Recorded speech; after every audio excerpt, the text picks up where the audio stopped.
dudes and dudettes? I know it's been a few days, but let's get into some stuff real quick. So Puka Nacua, I hope I'm saying your name correct, buddy. He's a 4-star wide receiver from high school that committed yesterday to USC. That's awesome. Great to get more talent in, and tradition as well for USC, always getting a lot of great Polynesian players, so hopefully he's one of the next. It's awesome to have him. Then another USC ex-player, Everson Griffin, was named the top 19 player of last year, which is always great to see. Even during his time, you always kind of thought Frosty Rucker or Lawrence Jackson, those DNs were going to be better, but obviously he found a great situation in Minnesota, and I think he's on his second big contract there, and he's still producing really well. That's great. Always fight on. Hopefully do good next year as well. And then also the shooting guard for USC that didn't play at all this last year. He did work out for the Lakers a few days ago. I'm sure they're looking at him for his defensive ability more, and he's kind of up and down with his shooting, but he can still shoot the ball. That's why USC obviously recruited him, because you're somewhat of a shooter, more like a 3-and-D type of player. So I'm sure that's why the Lakers are looking at him. Obviously, he could be in play for that number 25th pick. Obviously, he's getting some more looks up ahead and higher picks as well. So hopefully things fall right and he gets into drafted at least in the first round.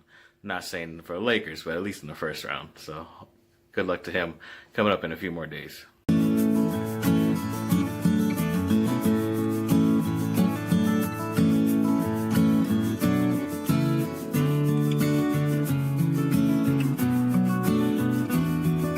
So Lakers aren't sure if they're even going to have a chance to sign Paul George or not, if he's just going to stay with Oklahoma City for one more year.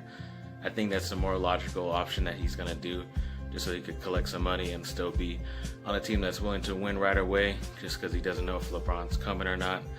And as for the next piece, Chris Paul's been saying that LeBron wants to play in LA, but I hear Chris Paul's been trying to get him to go to Houston, so I don't know how that's going to work out. Especially with Chris Paul wants most of that huge contract that he wants, over like $200 million. So that's going to be insane. You can't have all three of those guys, including Harden, on the same team with those type of salaries. Then you also have Marvin Bagley a few days ago inking a deal with Puma, which hadn't been around for quite a bit. You never really heard their name, but they seem like they're going to get the number 1 and 2 picks in this NBA draft, because they did sign DeAndre Ayton as well, was most likely to go number 1, and Marvin Bagley, as of right now, the Kings are high on him at number 2, more than Doncic, the European player. So we'll see how this goes. Hopefully it'll be the 3rd or 4th straight year that a Duke player is picked top 2 or 3 in the NBA draft, which would be awesome.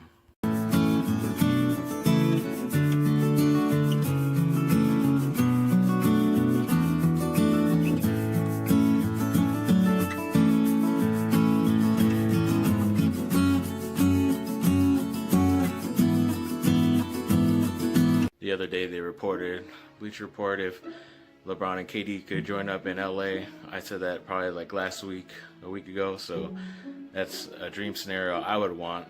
But to me, their battles the last 2 years seems like either LeBron doesn't respect him or he doesn't really like him that much, because they don't really play really well once they're playing against each other in the finals, even during those 2 games during the regular season.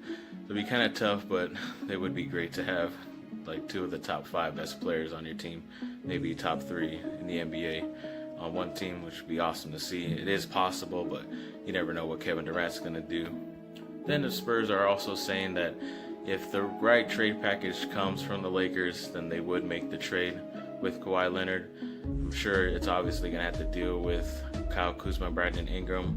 Those guys are going to be the first 2 that they're going to want. But if you're going to give up both, I'd say don't do the deal and just wait till next summer, where he is going to be a free agent and he's going to come sign with the Lakers anyways. Better off doing that. If you're going to give up Lonzo Ball, I think for that next video is what's going to be most likely for LeBron James to be able to handle the ball the entire time. So you might have to do that anyways, but I don't know if the Spurs really respect Lonzo Ball's game as much, even though he is kind of their type of player, defensive and making plays with his passing game, but we'll see how that goes. And it was pretty awesome to see Peru trending on my Twitter, which is pretty crazy. bit. Even though they did have that loss, 1-0 loss, it was tough. But this Thursday, they have another chance to be able to get a win. Hopefully they do. They had a lot of chances in this last game, but I'm sure they'll get this one and hopefully advance to the round of 16. But thanks for watching, people. Like and subscribe. Comment down below. My Thursday will be pretty busy. Early morning, the Peru game. Later, the NBA draft. So I'll most likely have a video for you on Friday. Hopefully it's all good news for both Peru and for the Lakers.